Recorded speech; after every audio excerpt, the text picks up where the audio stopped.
listeners and readers of AwardsWatch.com. This is the Awards Watch Podcast, episode 311, and we are here to wrap up the Fall Film Festival season. It's over. Just like that, it's done. And we're wrapping up here talking about AFI. We're going to talk about some other categories. We're going to update some categories. There's been a lot of moving and shaking, or shakers, if you've seen the Testament of Ann Lee, through these categories. And so we're going to talk about actor and actress today, two big top acting categories. We're also going to talk about some other categories we haven't talked about today. We're going to talk about score, and we're going to talk about original song, which are always very exciting. And possibly by the end of this episode, we should have the Gotham Award nominations. So we might have those, we might not. We're recording this live as they're about to announce. So Eric's going to give me a little bat signal is what he said, and then we'll have that. And joining me today on this Editors Only podcast is the new lead singer of a Madonna tribute band. It's our editor-in-chief, Erik Anderson. Yes, it's called Unlike a Virgin. Yes. Unlikely a virgin. And she's a big fan of the cinema. Our associate editor, Sophia Ciminello. Ciao. Ciao, ragazzi. Meet the Bonacera. Yeah, exactly. Bonus. Oh, the jokes are already starting, and it's great. Guys, we've been on a real journey this year. We were all at Cannes, and then we went to Telluride. Sophia, you and I went to TIFF. We all got to meet up like briefly a little bit in New York. Erik, you had Mill Valley just a couple of weeks ago. Yes. And how was that, by the way? It was actually a fantastic festival.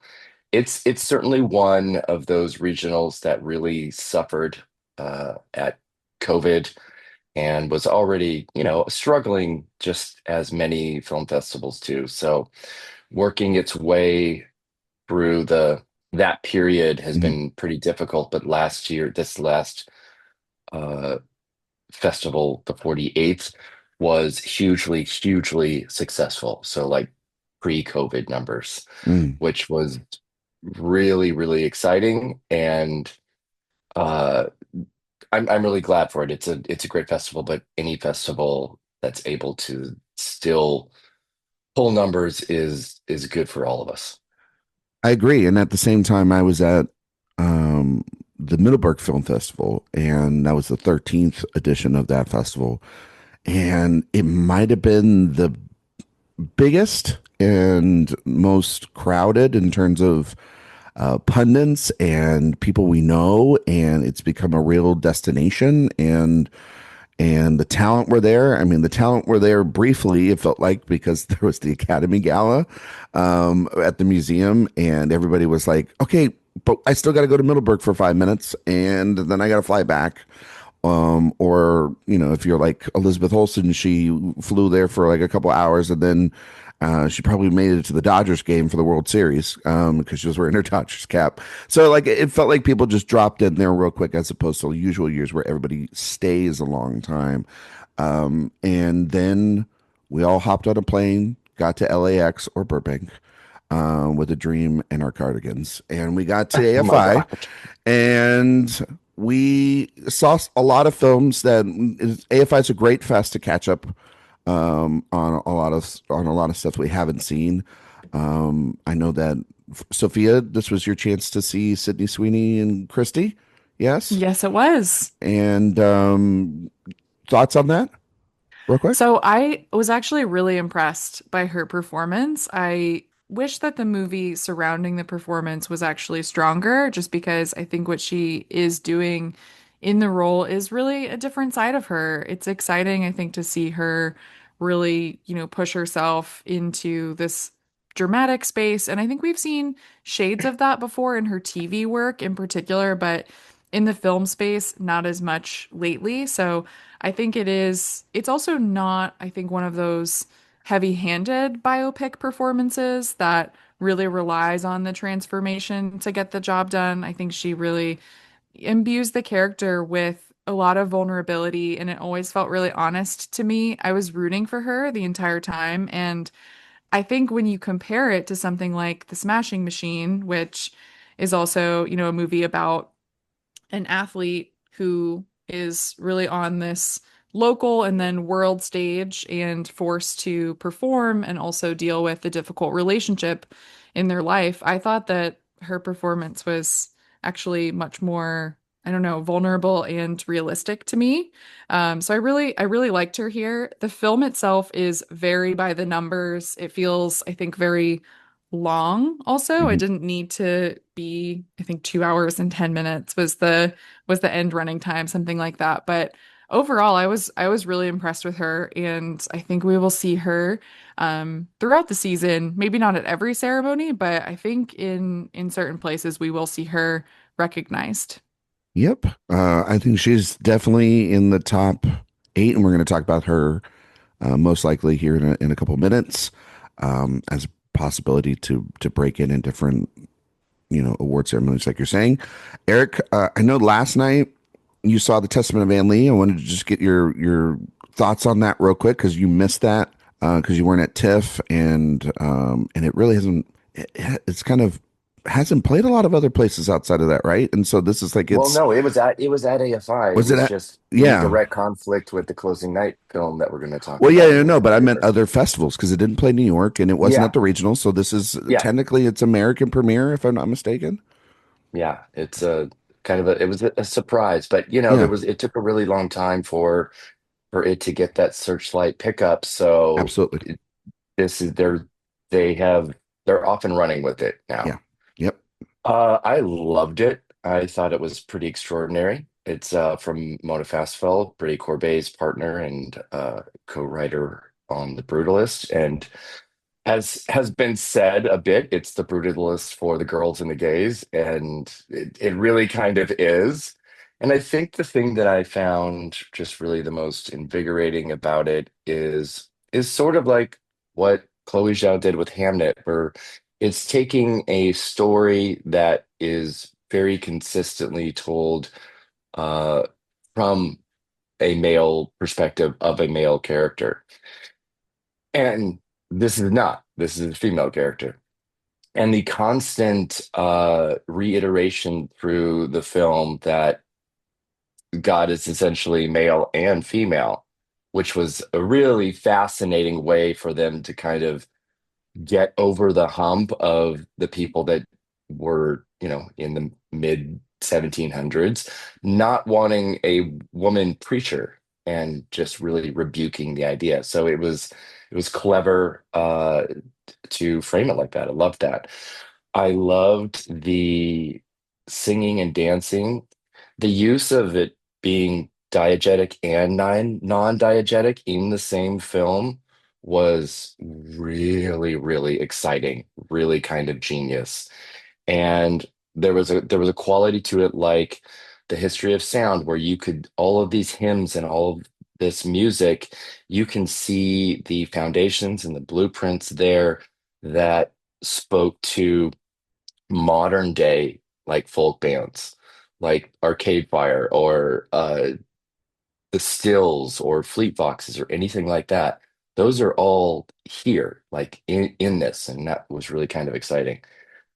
I loved Amanda Seyfried. I loved her accent work is really, really gorgeous. The live singing was great. Lewis Pullman was wonderful. I wish she had been able to be gay a little tiny bit longer. That would have been great. Correct. Um, but yeah, I thought it was exciting, exhilarating. We get to be observational to the, very culty like behavior that any religion is, as well as completely immersed in it. So I thought it was incredible. Yeah. Um, I know that I need to re-see it because we had a weird screening at TIFF that kind of took me out of it. But I know that it's going to start screening here. Searchlight's going to have that bad boy running up, and just going to screen it everywhere. Amanda was already at SCAD. She was doing interviews out there. You were at an event with Mona and Lewis Pullman, so they are off and running. And You can almost trust Searchlight to get the job done there. I want to briefly just mention a film that I caught up with as well, and that is Bradley Cooper's Is This Thing On? Genuinely one of the more surprising films of the year for me because I actually really liked it. I know, Sophia, you talked about it on the last episode. We were here together for the closing night film NYFF. Myself and Erik, I also think you saw it as well too. I was really surprised because, well, given all the descriptions and everything, people said it was going to be like kind of weird, and it's a departure from his sort of bigger stuff, and he's back to a kind of a smaller scale. It almost felt like a first director kind of film, rather than the other films where it felt more epic in scope. And I liked it because of that. And it stripped everything down, and it made it about these characters. And while some of the situations are a little silly, and some of the character names, obviously, as we know about Bradley's character that he plays, is a very wild name. I think that the relationship stuff really works, and I think Will Arnett is actually quite good in this movie, and so is Laura Dern.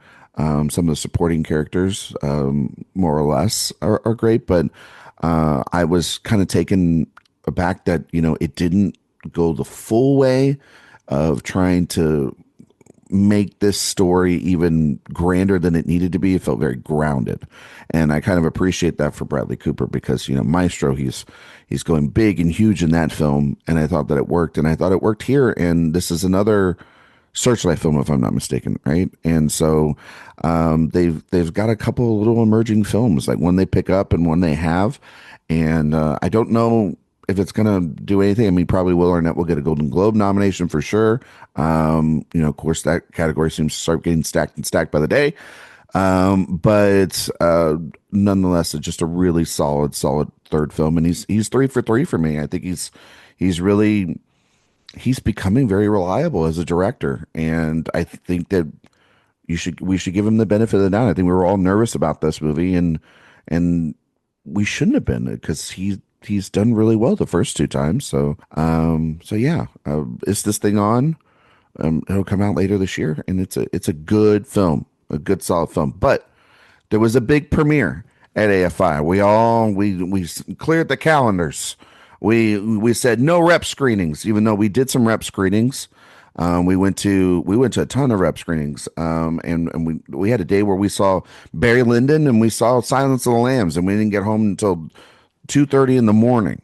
Uh, and that's kind of the great thing that is surrounding this festival is you can go to all these great rep screenings, and it's Halloween, so it's a lot of horror films. Barry Lyndon was put on by Guillermo del Toro, who was the guest director, and it was at the Egyptian Theater, right in correspondence to his film Frankenstein being in theaters right now. And we got to see that beautiful print, and we got to hear him talk about the film after, and his love for cinema, as we all know, is plenty and bound to kind of move you. But we're here to talk about Song Sung Blue and get our thoughts on Craig Brewer's film.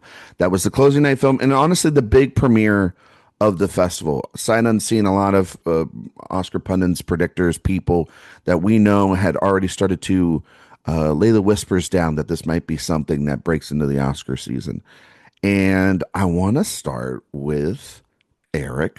And Erik, we all saw this at the Chinese Theater, and Craig Brewer was there. The cast was there, Jackman, Hudson, the whole gang. And so I'm curious, Erik Anderson, what you thought of the film first, and then we can get into a more awards conversation after our initial thoughts. Well, the short version is I hated it. Um, that's the short version. Tell me more. Tell me more. Yes, I'll work my way through it because it is not a really familiar story. It is a true story. There is a documentary that already exists about it. So I did go in knowing the things that happen in the film, and clearly the majority of the people in the theater, certainly the ones around us, had no idea at all. So lots of gasps, lots of shocking pearl clutching because there is so much trauma in this movie, which begins so light and so sweet for about 20 minutes. This meet cute between Kate Hudson and Hugh Jackman is really kind of lovely. He's this rocker uh, with long hair doing these shows at a circus, and she's doing Patsy Cline, and it's people are doing Buddy Holly and Elvis, and it's impersonators in traveling circuses, which if you like that sort of thing, then that's the sort of thing that you'll like. But then something kind of happens with them, and she gets him to do Neil Diamond as an act. And it takes place in Wisconsin. Hudson's accent is really quite precious. It's careful and not too cartoony. And it's really kind of lovely. It's charming at first. And then, I think we shouldn't spoil too much, but I think we can maybe spoil the first thing that happens because it is a major part and it is a part of the thing. Uh, Hudson's character is involved in an accident and loses one of her legs. And with it, her will to sing and all of the things that come with something like that, drug addiction, apathy, all of that. But from that point on, it really just becomes really one brutal trauma after another, after another, after another.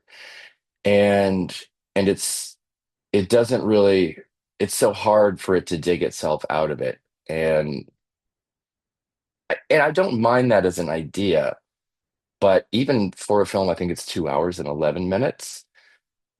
There are so many of them that they get like rushed through almost in montage style. And there is one montage with a pregnancy that is the most laughable thing I've seen all year. It is absolutely ridiculous.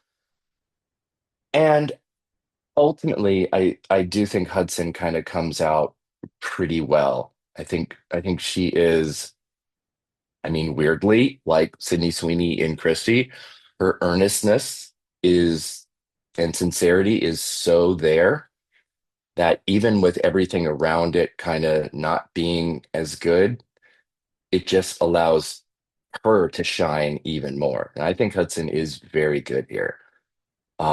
Even when she's given like, all right, here's where you're gonna yell, here's where you're addicted to pills, here's where you're just sitting and watching TV all day. She does the most with what she's given. I can't really say that much about Jackman. I think it's a pretty terrible performance. It's it reminded me of his Prisoner's performance, which is one I don't like either. I don't know. Maybe he should just really go back to singing and dancing and hosting the Oscars. But yeah, it definitely did fill the tradition of the closing night film of AFI being garbage. So yeah, that's kind of how I feel. Well, that was a spirited um, round of enthusiasm there for the film. Sophia, do you share Eric's sentiment here for the film, or are you singing a different tune on this one? I'm not really singing a different tune here. I Oh won't man. say too much, but I think that Kate Hudson's performance is actually pretty good. I especially liked her singing. I think all of her musical moments in the movie are really strong, and I think those are the parts of her performance that if we're talking about this throughout the season, I think those are the parts of her performance that we'll focus on. The relationship, I think at the beginning, that meet cute that Erik was talking about is really sweet in how it's handled. And I think that Jackman and Hudson do have really good chemistry, even though I definitely prefer her performance of the two. But this is a very baity movie. Like when you go through Like every single, I mean, this family, it really is one battle after another for them, one thing after the next. And some of these moments, like you were talking about with the pregnancy, or there's another moment where the daughter has to use like a defibrillator on a character. And it's handled in such a weird way where it's never resolved or talked about again. It's just this one-off moment. And I agree that these parts of the movie are pretty laughable. And what made it to me feel like a Lifetime movie almost. It felt like something that just, one of those things where you just wonder why we're watching the world premiere of a film like this. And I also like, again, like with Christy, I think I wish that the performance or the film around Hudson was better because I think that her performance is really up for the task. And the writing, though, is just so check the box best actress. Like if you think about everything that happens to her character, all of the suffering, all of the joy, she sings, what she goes through with her family, addiction. It just, at some point, it feels like you put it into Mad Libs or something to come up with something that is kind of schmaltzy and sentimental that people will probably, I think, I think that I can see people really liking this too and maybe not being cynical about, but I think the best thing I can say about it really is just about Kate Hudson's performance. Yeah, so I don't hate this film. I don't like it either. I think I'm in Sophia's camp here because I'm not as extreme on this one as Erik. Love the passion there, Erik. Is that I think that this movie is just a basket of cliches, one after another, that really is a part of movies that have been released this year that I'm just not a fan of because of the fact that they're emotionally manipulative. And I think that it falls in sort of the rental family category. And I think that that movie is much more manipulative than this one. And I think this movie is better than that because I do think, to Sophia, your point, I think Kate Hudson's pretty good here. And I don't hate Jackman like I know Erik does, and I know Sophia, you were not a fan of. I don't dislike him here. I actually think this is some of his better work that he's done in a long time. And that's not saying much because most of his work is pretty like middle of the road to kind of just like meh. And half of his career has been just playing Wolverine, for Christ's sake. But I think that they have pretty good chemistry together. I think the casting is actually really solid. I think everybody that's playing their kids, to Jim Belushi, to Michael Imperioli, the rest of the cast, I think it's pretty well put together. And Craig Brewer's a director that's been able to really put an interesting film career together from Hustle and Flow all the way to like Dolomite Is My Name. So he can make crowd pleasers. He can make interesting character studies. This one to me, yeah, I mean, I had heard some of the details and saw a little and read up on this as well. And so I knew some of the stuff that was coming, like Erik mentions, like there's, a massive thing that happens to Kate Hudson in this film that takes a pretty dramatic shift then in the second half of this film. And I think kind of kills a lot of the momentum, but that that's coming as well too. And it takes a long time to get back on to the kind of electricity that the first half was trying to do. And it to me, by the end of it, just was an exercise that I was like, okay, I get this. It was 2 hours and 10 minutes long. It's a long film. The musical sequences though are very well put together, and Hudson does a great job singing. Jackman he's Jackman. He's singing, he's belting, and howling. And they do a good job together on those stuff. There's some stuff that I don't like there's they open for Pearl Jam at one point, and they bring this actor on that plays Eddie Vedder, and he is nowhere near looks like him or sounds like him. It's pretty terrible. But He it looks also like he's 12 years old. exactly, and it's very funny. Again, I think the way the movie looks is kind of cheap at times too. It feels very streamer and plasticky. And yeah, and so the pacing's back and forth. But I can't deny as we get into the Oscar conversation, as much as we all didn't like it. We also, though, differ in terms of what this movie could be in the award season. And we had a fascinating conversation as we were walking out of the film, and we're like, "Fuck, we should save this for the show." So we're 2 days away from that conversation, and I'll start this. I I had an experience. I think that was a little bit different than both of you, but Sophia and I are pretty much on the same page here. I was watching this going, oh shit. Because this is the type of movie that when we read like last year, when people with online were talking about, oh, we want to feel good with Wicked, or when Coda happened, or some of these, these like grab you by the heart, kind of films sort of come out. Um, it for me felt like, oh shit, this is that movie this year. It's the movie where you're like, uh, is this the one where they get into the SAG screenings, they get into the guilds, and the olds and still in the academy that have a little bit of power watch this thing and go, wow, I've connected with that family and their little story, and I love Neil Diamond too. And so I tweeted this. I've said this to people. I hope I'm wrong. Um, I felt Coda vibes watching this thing, and that was now that could go either way because there's so many films still in the race. It's a big year of movies. We haven't seen anything nominated yet.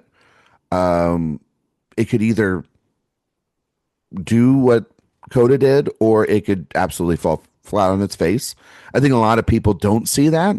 A lot of people are just like, this is Kate Hudson or bust for the film, and I think that's might be where Eric going. But I had Sophia.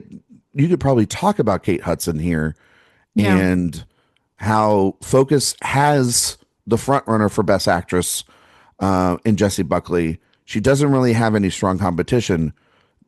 Do you think this now, after seeing this, does the competition come from the inside the house?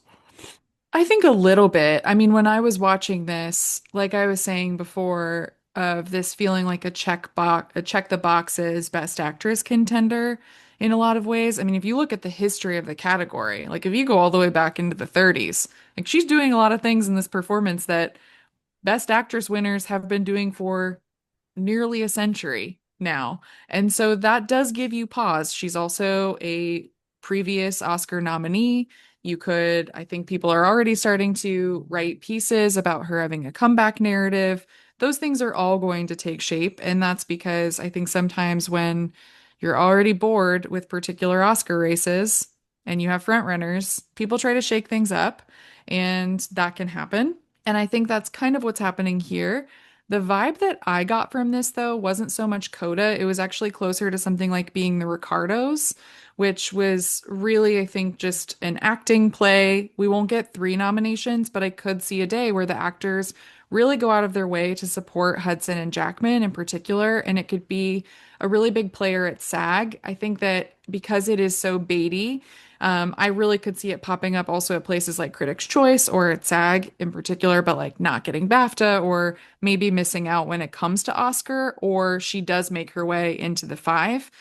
I do think, though, because it's Focus and their strongest case really for a win, I think anywhere is Jessie Buckley in Best Actress. That's where we're really going to see a lot of that focus. So I do think she is still safe. I think like I'm still going to be predicting her in Best Actress until that's proven otherwise. I also think that what's going to happen at the Globes is interesting because I think even though there's a ton of music in this film, it is so dark at times that it will be impossible for it to not run as a drama, and then Jessie will beat her in the head to head.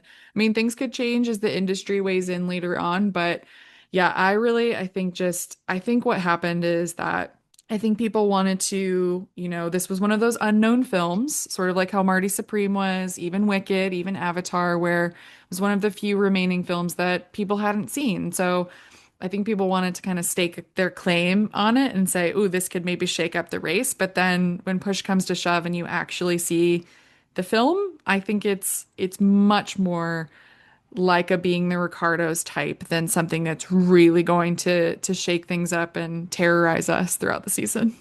Yeah. What about you, E-Dog? Oh my God. I mean, yes, in that conversation, I pushed back on both you guys pretty hard as it feeling that it's not realistically a major contender. I do think Hudson is a potential for sure. And before I saw it, I did put her in my top 10. And I I'll keep her there for sure. Um, I I don't know if it's me not wanting to have it to happen more than, trying to realistically gauge a voter. Because I think you're absolutely right, Sophia. All the things that happen do check a lot of boxes. I think where my hesitation is, though, is that it's so obviously box checking so many things that it never gets to live within those traumas. It's just the traumas that happen. Like she goes to rehab and then has one like 10-second scene in the little therapy circle, and then it's done. Things happen and then they're done immediately. So there isn't a Hmm. lot of time given to to really act, to really like live in those scenes. So I think that's kind of where my head was at in terms of maybe not that big of a player because it's really, really on the surface. I mean, they get to yell, they have a fight, a really nonsensical fight, but really just one. And it is full of those really strange tonal shifts, like the defibrillator thing, where you've just seen something really traumatic and then something goofy happens, and it's not really, it doesn't really blend well. But yeah, I do think Hudson is a top 10 contender, and a lot of people, well, not a lot, but a couple of people had her at number one for a little while. Um, there was a well-timed piece that came out for Kate Hudson when the movie came out, and you're creating a story and a narrative. That's what pundits do sometimes. And instead of, observing the race, they want to be the race and influence the race. So I don't know. I think you can get really wrapped up in your own uh, I don't know, feeling of importance when you do that. But I do think Hudson is a SAG contender, a Globe contender. It will be a drama contender, not comedy musical. But I think the only thing that would come from this movie is her. Um, I'm not buying Jackman as a being the Ricardos thing. And the thing that my comment on that comparison, which I do get it, is that those three nominees that came from that were all previous winners. And, Desi Arnaz and Lucille Ball are who they are. They're not these unknown karaoke singers from Wisconsin. Yeah, that's why I felt more of like the Coda vibes of it, and that's why I think that it really only realistically has four, maybe five places if you want to like a costume or a makeup. But really, it's Jackman Hudson, that screenplay, um, and because it would be adapted, and adapted's a pretty open category, in at least in three spots. And then in picture, and that's why I think it could easily do that. We're trying to fit with all these best actor contenders dropping like flies over the last couple of weeks. It feels like it is primed and ready for something crazy to happen. And it's been a couple of years since we've had like a really like, oh great, that performance got in there, and it feels like we're ready for that. I think the other thing too, and we noticed this a little bit when we were at the Songs on Blue party, was that Kate Hudson just knows how to work a room, and she did that really well at Knives Out, and with Glass Onion, and she was holding court the entire night, and she stayed and talked to people that are great, and she talked to people that normally none of us would want to talk to in a million years, and she did it with a smile on her face, and she did it like a professional. I think she's going to do really well at Q&As.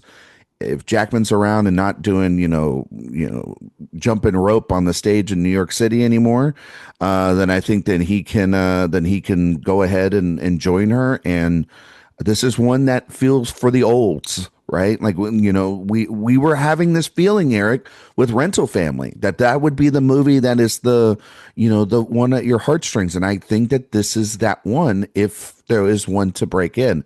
And would easily be, I guess, Erik's number 10 if we did a ranking at the end of those Best Picture nominees. But it remains to be seen. It's only screened here at AFI. The track record of AFI is historically bad. And I mean, like, for God's sakes, last year here and Juror Number Two premiered at this festival. So you have to take it a little bit with a grain of salt, but the crowd ate it up. And it does feel like more of a crowd pleaser than those films in the films of past that have been more divisive premieres, or in the case of like Leave the World Behind, which was just a studio dump, but still did really well numbers on Netflix. I want to transition over to the acting categories. We talked about we're going to say Best Actress just for a minute because that's always the meatier conversation. I want to talk about Best Actor. And speaking about that and referring to Jackman a little bit here and how this category, since we first started talking about it, was pretty stacked. And a couple of weeks later, a couple of festivals later, it has become a barren wasteland. It has become really three or maybe two potential nominees that are kind of locked in. And then it is throw a dart at the board and see where it sticks. Sophia, I'm curious for yourself who you have that you're very confident in as of right now. And let's just go with the confident picks. Who are your confident picks in actor right now? Yeah, I mean, my number one pick right now in actor is Leonardo DiCaprio for One Battle After Another. I think this is, for me, the performance of the year. I'm just going to say that. I've landed on that. I think he's incredible, and it gets better after every single watch, which now I won't admit the count. You can go to my letterbox if you're curious. But I think that he's who I'm most confident in, especially when you think of the track record with Best Picture as well and a lead performance coming along with that. So if that movie is strong, I think we can really expect him here. And then I'm also really confident in Wagner Moura, actually, for The Secret Agent. I think that he has, and breaking news, he was just nominated for lead performance at the Gotham Awards. So I think that's just going to show his strength really in critic circles throughout the year. And he's also been campaigning quite a bit. And I think that's Neon's big best actor push. So I think we will see him there. And I think he's really strong in the drama category at the Globes. And then I also think I'm pretty confident in Chalamet getting a nomination for Marty Supreme. I think it's a really big performance, and he was so close last year. I think at the end of the day to maybe getting an Oscar, that I think we can see him getting another nomination this year for this performance. I'm not totally sold on him winning yet, but I think he has a lot of qualities in the performance that reminded me of Leo in Catch Me If You Can and The Wolf of Wall Street. He didn't win for either of those roles, but those are, I think, roles and performances that actors really like. And I could see Chalamet getting a boost again with actors and even with some critics groups too. So those are the three that I feel good about right now. And then I think we have some others that have either, performed poorly at the box office or seem a little up in the air that I will end up predicting, but I feel I think, a little bit less confident in than those other three. Erik, where are you at? Who are your ones that are they similar to Sophia in terms of your confidence with Leo and Wagner Moura and Chalamet, right? Those are the three, Sophia. And you're muted, Erik. So for listeners out there, Erik muted himself. I didn't do it. He did it I to muted himself. myself because my radiator just started hissing. The heat has kicked No, on. sorry. We're keeping it in. Yes, I'm he looking muted at himself. The Gotham nominations and This like is what you get for listening. multitasking. I'm listening to the conversation and like trying to Do post both at the the same thing. time. Yeah. Yeah, no, yeah. DiCaprio, Chalamet, and Mora are my top three Mhm. right now. It is a fascinating category, the way that some previous top contenders are really, really dropping and Mhm. falling. That would be Dwayne Johnson and Jeremy Allen White. Yeah, both of those have really just shockingly fell. And, both had very bad box office, but at least the Smashing Machine had slightly better reviews. Springsteen Delivered Me from Nowhere is suffering across the board. So it's very difficult for me to see a path for White uh, uh, to get through that, which then helps people like Michael B. Jordan, George Clooney, Joel Edgerton, and talk about a movie that is Surging. climbing at exactly the Hmm. right time, the beginning of this.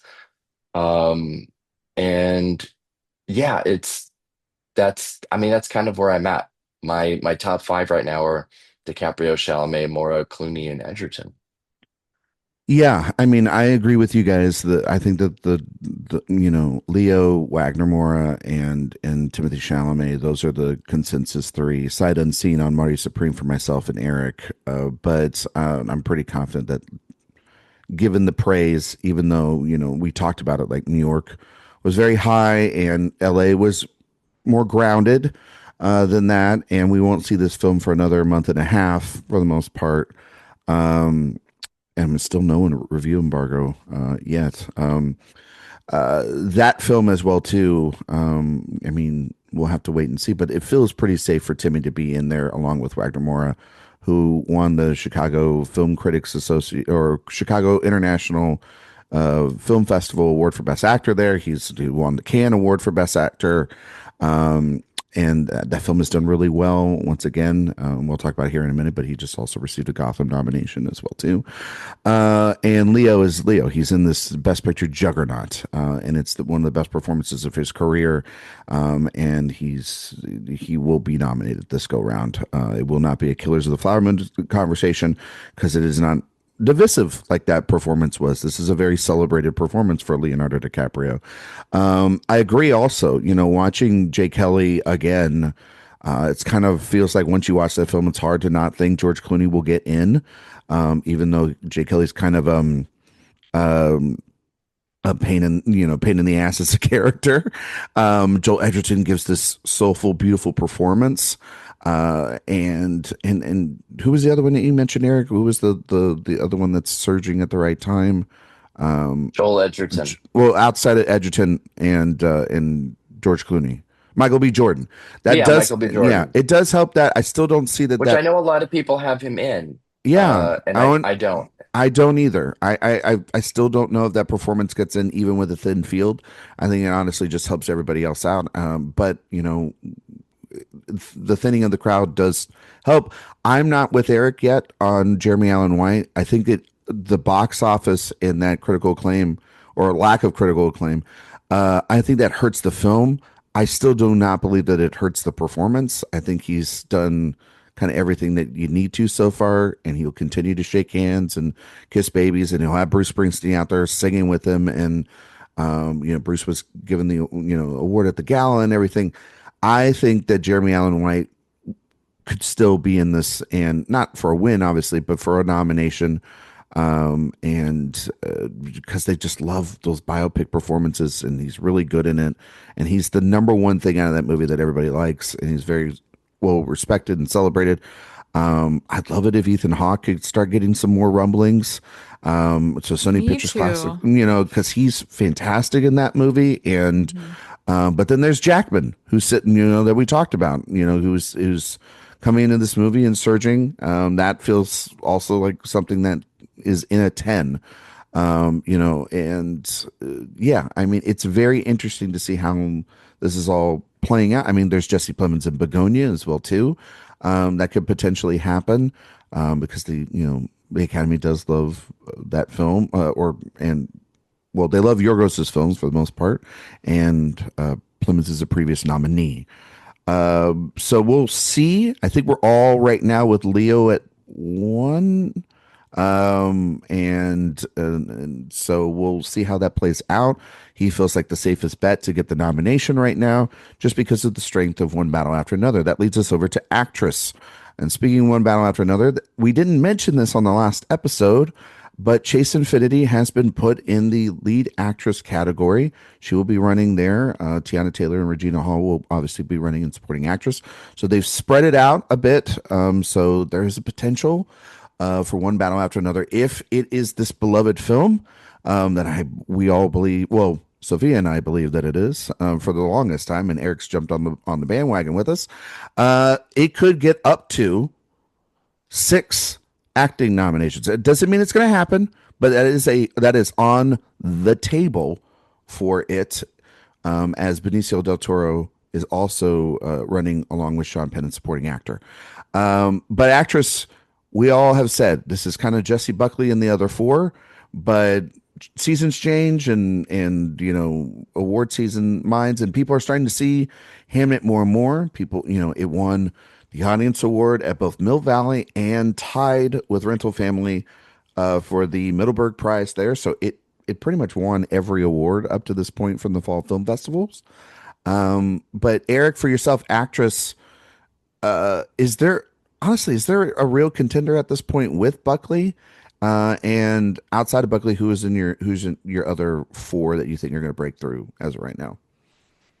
Well, I mean, for a good portion of summer, Renata Renciv was my number one, and sentimental value very, very high, and it is still a, a high performer for me in my nomination predictions. Mhm. But I do have her at 2. Uh, this feels like a really long distance between 1 and 2. Yeah, 1 and whoever number 2 is, and that in and of itself is kind of why Buckley is so far ahead, because there is no direct number 2 that I think we can really, really trust. I do think Rensiv is that number 2, but maybe weaker than expected. But granted, we are just at the beginning. She will definitely get a European Film Award nomination, where Buckley will not. Although should Hamnet is just going to be very underrepresented there. Um, I think I feel comfortable with Rose Byrne because A24 this is their only push. That film has been at more festivals than any other film all year. absolutely. Yeah. Um, I'm keeping Arrivo in for now. The social embargo for Wicked for Good just came up, but Great speaking of taking things with a grain of salt, for fucking real. Yeah. you have to be thoughtful of the people that get to see it first and why they get to see it first. Well, a lot of those are Um, because Chu got prizes and those people had to speak to him for the film and at sure, various yeah. film There's a festivals. lot of So, articles that need to be written, and so you have to see that to be able to create your well, features. if you're going to go up on a stage and hand him an award at these regional festivals, you probably also need to see the film. It would help to ask questions, Yes. you know? Yes. So, But to what we were talking about earlier, the Testament of Ann Lee, I think Amanda Seyfried is a absolutely great contender here in the top 5. Searchlight is mhm. wonderful. They're doing really, really well. It did have that one screening at AFI, but right after that, just back to back to back to back to back LA screenings. Yep. Yeah. So I think she's feels pretty comfortable too. Previous But yeah, nominee. Yeah. Chase Infinity is absolutely a contender here.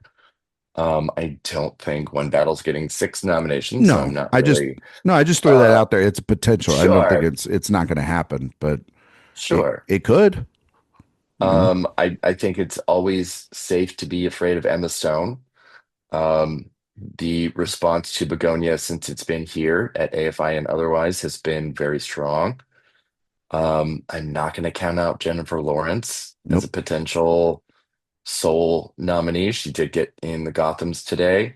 And then Kate Hudson, as we spoke about, and Sydney Sweeney. There's no way I'm discounting either of them Nope. as possibilities, but they are definitely all in that 6 to 10 category for me. Yep. I'd love to see Tessa Thompson, who I was did just gonna also get a say. Gotham nomination. I would love to see that happen. Mm-hmm. And she is getting an individual tribute. Mm-hmm. So I like that she's was able to bypass the idea that we don't need to nominate her because she's getting an individual tribute. So good for her. Um, Outside of that, I can't see much breaking through. Julie Hmm. Roberts obviously has crashed and burned. Um, I don't really see much more Okay. after that. Sophia, kind of Yes. same stuff about that. I mean, Jesse Buckley is Yep. easily one of the best performances of the year. And feels like, yeah, there is a distance. Like, there's that distance. It feels like a little bit with one battle after another right now, too. And like Hmm. picture where it's like there is a distance a little bit with this one specifically, because this is the perfect place to award Hamnet, no? Yep. I think so. And I think, what I was talking about with Kate Hudson as a box checking performance, somewhat derogatory. With Jessie Buckley, I say that in a complimentary Voluntary tone. I think that this is a very classic Best Actress winning role and performance. And it is, I think, despite the fact that they have elevated Will or, Paul Mescal's role and character within the movie, it is still very much Jessie Buckley's movie and her character's story. So I think it really is, if you're going to award Hamnet, the perfect place to give that movie an award, which I think it will win at least one with how it's been performing this season.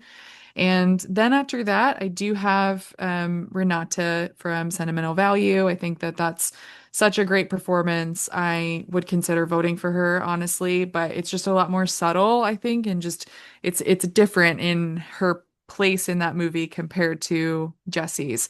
And then for me, it does get a little dicey because I am a bit worried about Rose Byrne. That might sound, I don't know, maybe it's ill-warranted, but there's something there where I think, is this Sandler in Uncut Gems 2.0, and we're going to get there all the way at the end, and this character is just going to be too difficult for Academy voters. I hope that's not the case because I love this performance and think she's absolutely fantastic here, and I hope she gets that nomination. I do have her in. Still, it's just that creeping weird feeling in the back of my mind that sometimes when push comes to shove, I don't know, could they put Kate Hudson in like they did with Annette Bening and Nyad? Like they're very different actors, but it's that kind of case for me where sometimes they default to the performances that we don't necessarily want to see, but that they just really connect with. I also have Amanda Seyfried. I think that performance is just pretty towering and incredible, and Searchlight knows how to run a campaign. And even if they just have, one or two contenders, we saw that last year with Kieran Culkin, they're able to, I think, really put their weight behind the right person or the right film at the end of the day. So I think she could get in. And then I do have Chase Infinity in for One Battle After Another. I have faith in her. And I think that why I have her here too is because she, I think, is going to win nearly every single Breakthrough Performer award all year. We're going to see her get tributes, see her give speeches, and I think that can be enough alongside the love for the movie and her character really getting that huge moment in the finale and having this Star is Born performance. I hope that can translate to a nomination. I don't have the movie getting 6 acting nominations. I do have it getting 5, but it's also worth saying, I think, just relative or related to the Gotham Awards, that this movie, the Gotham's recently lifted the budget restriction, and one battle after another got a record number of Gotham Award nominations. Today was 6. So even a ceremony like that, where it's juried and there's small groups of critics deciding, they said this movie is really, I think it's too great really to, I think, go back to the initial ways of thinking about that award ceremony, nominating PTA for director, best feature, adapted screenplay, and then the acting categories are really fun as well, with Tiana Taylor, Benicio del Toro being recognized, Chase Infinity. It's all around, I think, really exciting, and I think that hopefully the love for the film can push her in. But yeah, it's a strong Best Actress category this year. Yeah. I have the same 5 as Sophia, which might be dangerous. I have Jessie Buckley Hmm. and then Renata at 2. That is a far distance, like Erik on one side of the coast to Sophia on the other side of the coast, kind of distance between them and the race. I truly do feel that it is Jessie Buckley's Oscars to lose, and positioning her with Chloe Zhao at a lot of these Q&As, in a conversation that we'll have also up on the website here in a couple of weeks, with Erik. They know what they're doing over there, and regardless of Kate Hudson or Baldy over there in Begonia, it doesn't matter. Like that, they know what they have over there with that performance, and the reason why that movie is winning those awards is not just the quality of film that Chloe Zhao delivered, but the performance that Jessie Buckley has delivered. And I think that, you are going on that woman's journey by the end of that film in that third act at the Globe. And I think that that's why she's going to win that Oscar. I think Renata's right there. Interesting, though, that film underperformed at the Gothams. If we want to just talk about that real quick, about the fact that it landed for two supporting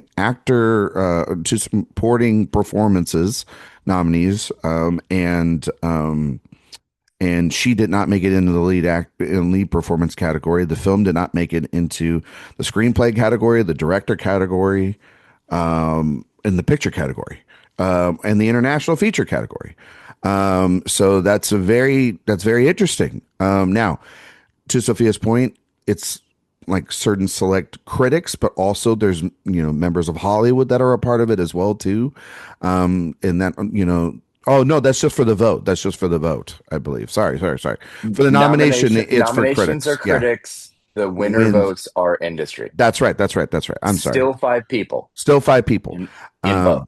Yes, correct. You're right, Erik. Sorry, I got that mixed up. Sorry. The rules of that, it's always so crazy, because then it's like the flip. It feels, because then in like Indie Spirits, it's the flip where like the industry picks who's nominated, and then you and I can pay $100 to vote, which is dumb. But anyway, point being is that underperformed, and also that kind of gives maybe a little bit of preview as to what might dominate at New York, with the New York Film Critics Circle coming around the corner here very, very, very soon. But yes, I have those two in. I have Chase Infinity in as well.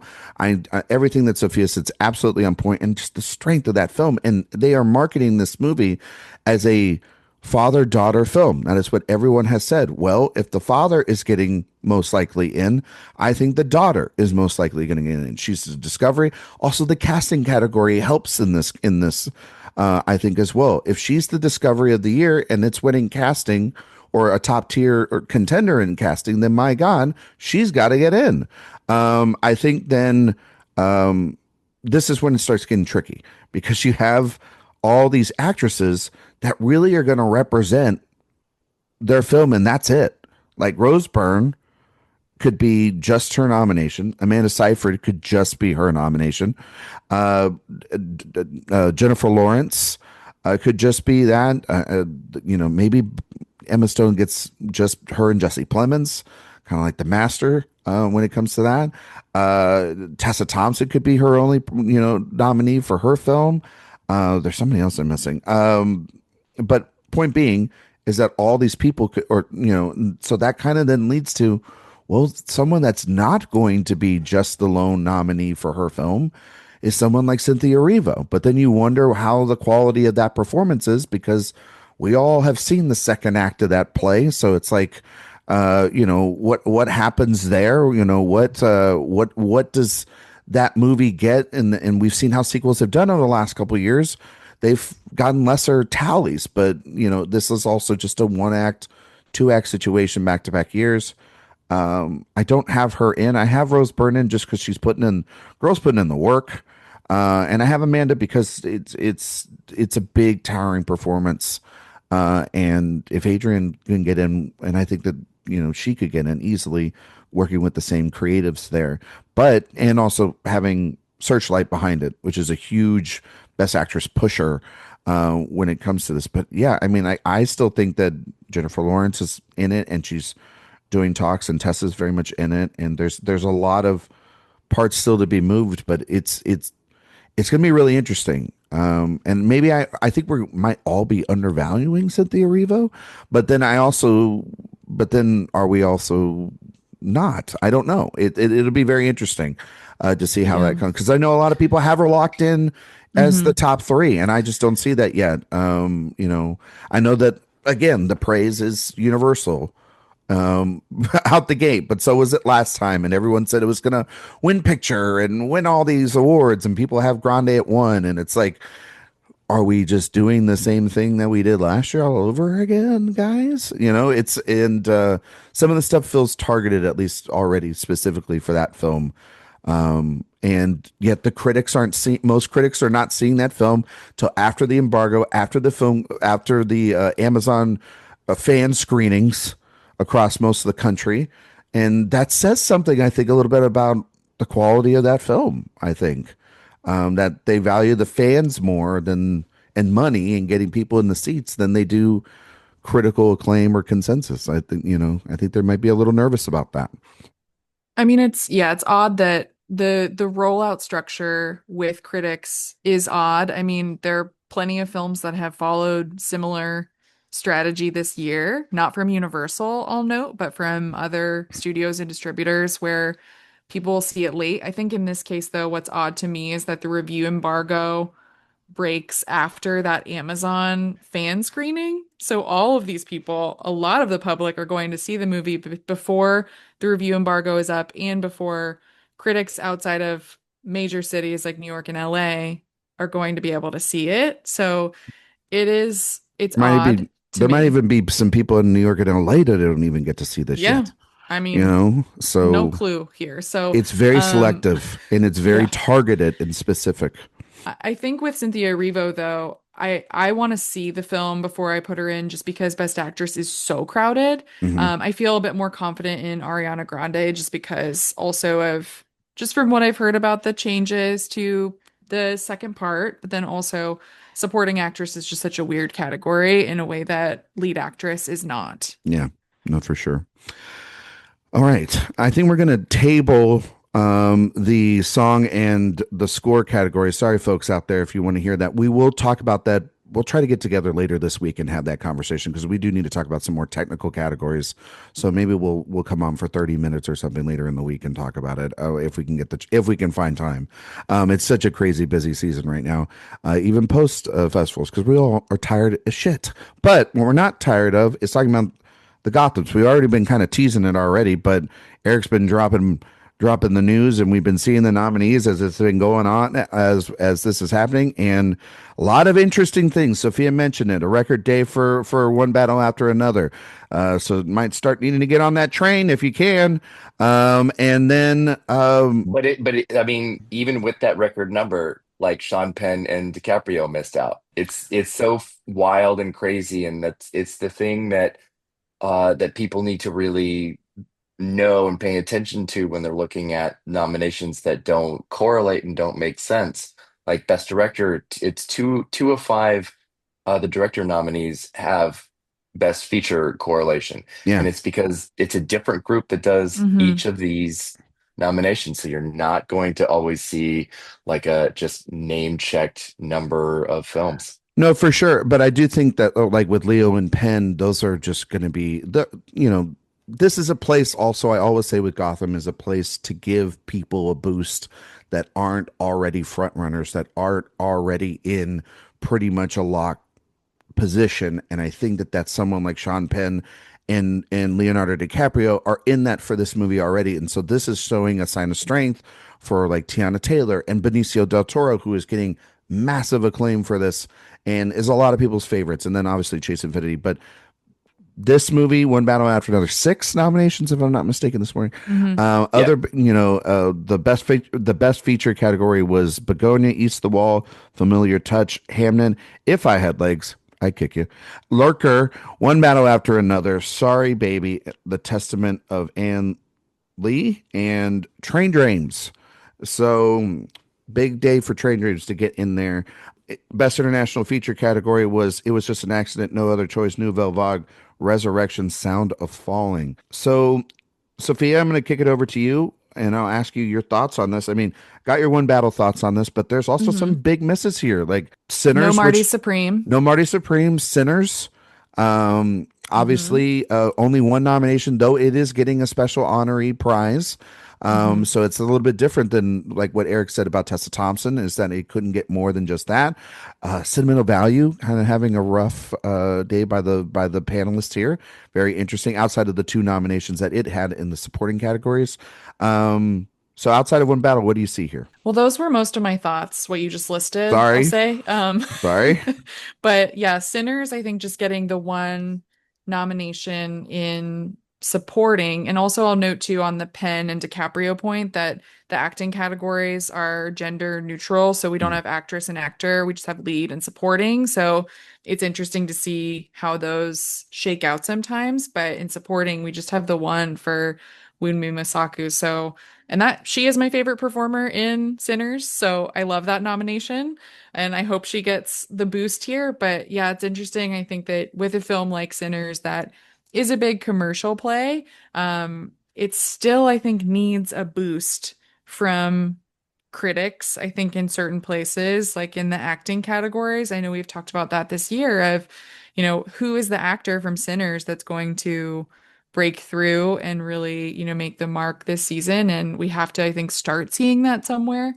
But sentimental value, I think that's the weirdest exclusion, really, everywhere. Just not seeing it anywhere. It does give you pause, I think, because these jury members, these critics, like these are the types of people you would think would, I think, push that film forward a bit more, at least somewhere, like not an international feature or screenplay even, because the screenplay categories, those are divided into original and adapted. So you would expect, I think, it to show up. Very happy though that Sorry Baby has a few nominations. I will continue to champion that film.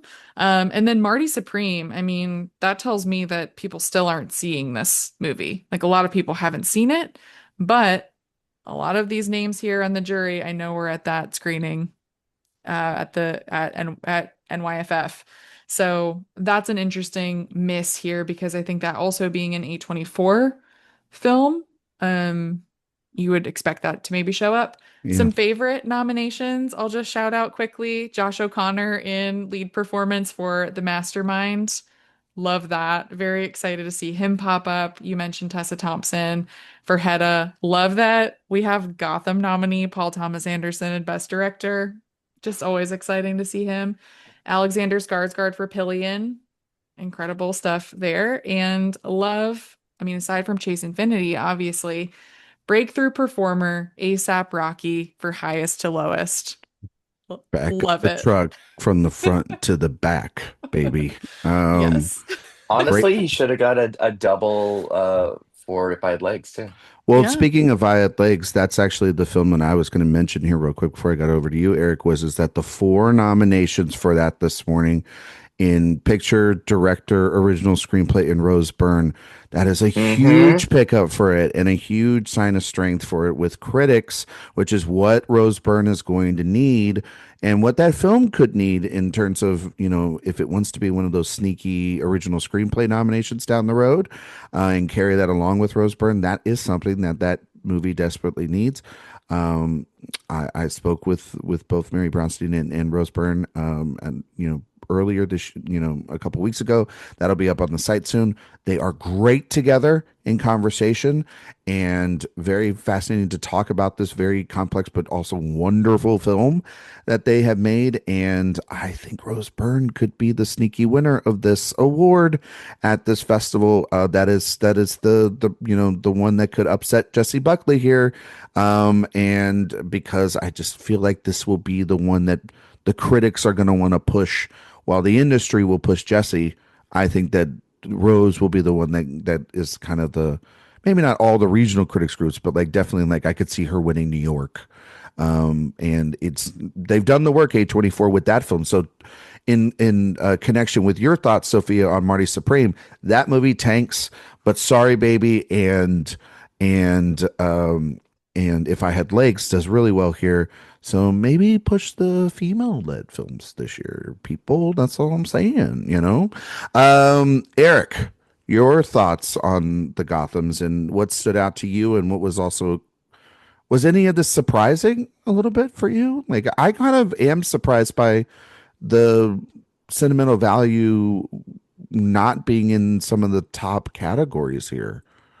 Yeah, just Lilius and Skarsgård, and that's it. Yeah, Yeah, that definitely was surprising. Renaud Rancic not making it in, yeah. very surprising. Original screenplay, The even. way that the two acting categories fall on the gender line is interesting. It's 5 and 5 for lead, and it's 6 men and 4 women in supporting. And I don't think there's anything really to kind of glean off of that because it's slightly different each year without anything Yeah. feeling too lopsided. Mhm. This is the third year of the lifting of the budget, which used to be 35 million. So any budget, all budgets matter. Here you can have any film, but it still has to be submitted. And what I read earlier was that Marty Supreme and um, Is This Thing On weren't submitted in time for the folks to have seen it. And even Mm. it's actually the detriment is that it's only a 5-person nominating committee because then those 5 people have to be the only ones that matter, that the only ones that need to see films. So either they did not see it at the New York secret screening, uh, or they just didn't like it enough. Hmm. But I mean, I'm like I said, because each category has a different nominating committee, or they do like one or two. It's difficult to find a lot of consistency outside of One Battle and If I Had Legs, which had very good consistency. Hmm. Yeah, Hamnet missing what it missed is surprising. It's Jesse and Um, it's just Jesse yeah, and no Paul Mescal, no Chloe Zhao, no screenplay. Wild to me. no breakthrough performance for little Jupe.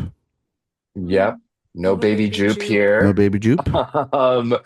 Um, and like I mentioned before, it's not going to be a contender at the European Film Awards either, which is questionable at best. And it won't be a player at Um, the Spirit Awards also either. So well, that's the really funny thing. It's like, is it too European for the Spirit Awards, but not European enough for no, EFA? I think it's That's a that it's the budget also that they won't meet the requirements there. They're it's like, because it's the 30 million versus 31 million, yes, which is what and I have heard that it has a yes. $31 million budget. Uh, yeah, well, we'll see. I don't Yeah. know. If we were in the Weinstein days, he'd get it in. Oh yeah. Quick question Yeah. on a Gotham omission that I just realized. Was Weapons submitted? Because Amy Madigan not appearing here, I think That's that a feels very like a fair. fun one that we could have seen That's a very here. fair question. That's a very fair question. Yes. Yeah. And usually like just ahead of the nominations or sometimes right after, I'll get emails from studio reps to make sure that I know something wasn't submitted and that's why it's not Hmm. there, it wasn't snubbed and that kind of thing. Not a lot of that today, and it's largely been since that budget lift Hmm. that those are really kind of not coming in. Yeah, Um, I think one of the things I found pretty fascinating too was the lack of crossover between like Best Director and International Feature, which has international directors in it. yeah, Surat was not, didn't make the cut for International Feature, but it's here in Best Director. crazy, Panahi crazy. made both. Yeah. So it's it's hard to it's hard to make sense of it in a way that we kind of traditionally do, which is one of the things that makes it pretty cool. No, very much so. I mean, it was, yeah, I mean, the director lineup, which is Brownstein, Panahi, Rijkaard, which makes total sense for the mastermind, Laxon and Paul Thomas Anderson. But this feels not that I mean, I know PTA's win the Oscar. This feels like a Jafar Panahi win by whoever votes on it down the road. Just my opinion, um, because it's also like the Gotham's you expect them when it comes to the vote. The vote's different than like we said the nomination process, and I feel like the vote. I mean, like, this is how Lily Gladstone won for The Unknown Country, and we've had some, we've had some some just outliers from award season happen here. Like last year, what was it? Sing Sing won feature, and really like kind of. No, a different man one Oh, a feature, different man. That's right. A different which is man even won, weirder. Yeah. and Coleman Domingo won Hmm. actor, and so did Yep. and didn't Clarence Backlund win it as well, or am I just Yes. yeah? The So they two won Sing both Sing. prizes, and then those movies did nothing after that. It's really nothing after that. So that's very interesting. Just to kind of notice that like we could think that these movies are going to go a certain way, and we think, oh, the nomination leader like one battle is going to do really well here, and I think it will. I think it'll win one or two prizes, maybe. But that doesn't mean necessarily it's going to walk away with the top prize. This isn't like a regular ceremony. It's very different. The tributes are also very interesting as well too. Like there's they're just one-offs individuals. Though like speaking of a tribute, like Frankenstein's getting a giant tribute. Jacob Elordi got into the supporting actor lineup here today, only kind of building the momentum of that movie and that praise that I think that we'll see throughout for him and that film as the season's gone on. That feels like a film that has been on the rise. Yeah, I mean, Sinners had an interesting day. Like you would think that that would have done well with critics' votes or individual spots, and it didn't. So that's kind of a pause. I think Sophia's right too. Like at least Amy Madigan should have gotten into the Hmm. round of 10 and she didn't. And so that's kind of really Yeah, I interesting have to there. think that it wasn't submitted. I mean, you could say that or that they just went with 10 other people. There's that as well. Well, Uh, yeah, that's why I'm just saying that I think that it's not a fact. uh, I mean, um, India Moore being the selection for father, mother, sister, brother, that's an interesting choice when you yeah, Hmm. have the lineup and that's the a choice cast that in that movie film. made it in. You know what I mean? Like, Sure, yeah. absolutely. Well, Considering that movie did very, very, very, very yes, well here. movie did really Uh, well. Yeah. Neon did as well. Yep. Yeah. A24 did pretty good. Warner Brothers got Hmm. exactly what they needed, which is to show the world that they only have one film that matters. And and yeah, I mean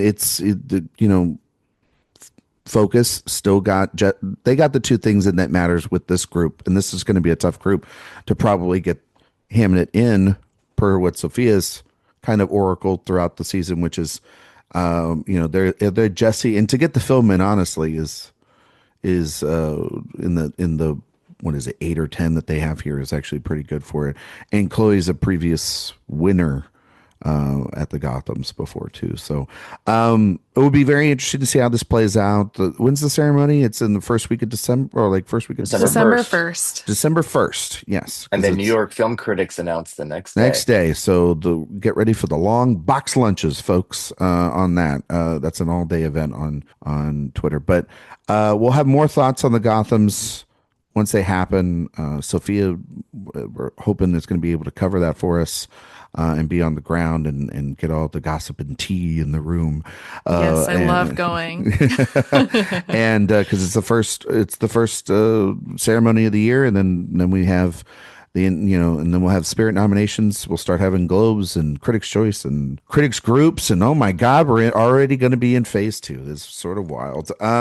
Sophia, can you tell everybody where they can find you and all your work on the internet? Yeah, you can find me on Twitter at Sophia_Sim, Letterboxd, and Blue Sky at Sophia Sim. You can find my writing, including some great One Battle After Another interviews and some AFI coverage coming at AwardsWatch. And then you can find my updated nomination predictions at anklerpundits.com.